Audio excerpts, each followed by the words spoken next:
The ayes to the right, 306. The noes to the left, 325.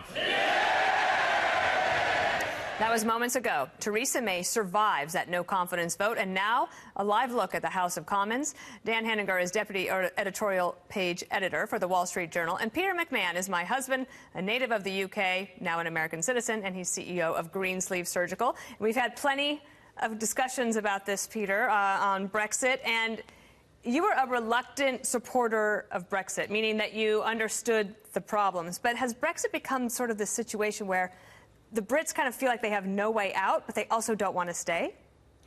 Yes, there's a lot of mixed feelings. In fact, knowing I was coming on today, I touched base with some of my friends yesterday, and from the three of them, I got about 5 different opinions. There's a lot of different feelings about it. Many people feel they were misled, particularly those who voted to leave. They feel they were misled with the information they were given. And I think if there was another referendum today, that it would be to stay. But that being said, Theresa May has said there won't be another referendum. And if there was, then what happens? If it goes towards stay, then the other side will say, well, let's do the best of 3. So they're kind of stuck with what they've got, and we'll have to deal with it. Dan, I said that the UK is sort of like with the EU, it's like Hotel California. Yeah. Right. It started as a trading deal, and it became much more political. And now and it also affects us. We have here this the U.S. exports to the UK. I mean, you have aircraft at $9.4 billion, machinery $6 billion, minerals and fuels. I mean, this does have a global impact.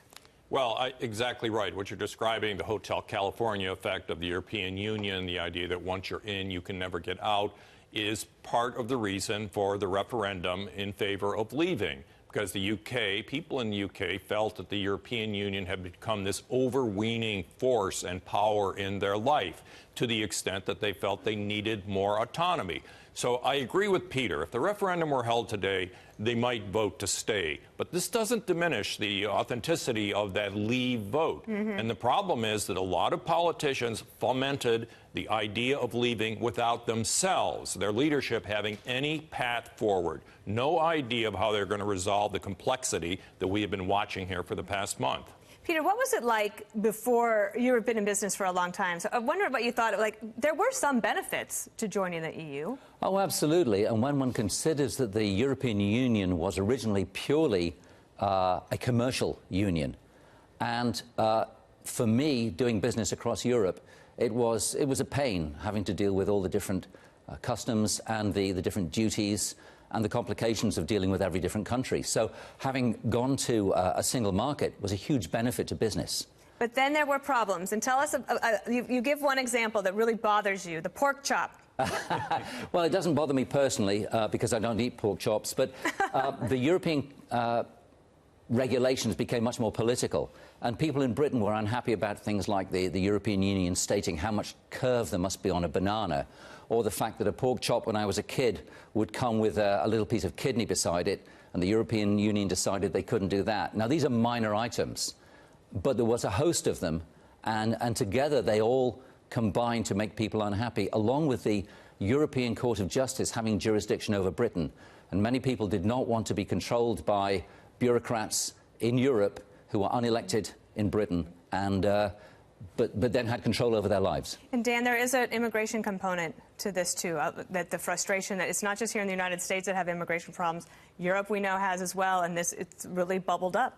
Well, it raises the question of whether some of these issues, like Brexit, the relationship with the European Union, or here in the United States, where this government shutdown is about the wall on the Mexican border, which obviously is about the larger issue of immigration, whether things like Brexit or immigration have become so large, so complicated, pulling so many factions in from so many directions, that the political class simply isn't able to function. We're seeing a remarkable example of gridlock simultaneously in the United States and in the UK right now. Right. Peter, one last quick word. How glad are you that in 2006 you decided to become a citizen of the United States? With apologies to my friends in the UK, I'm very glad.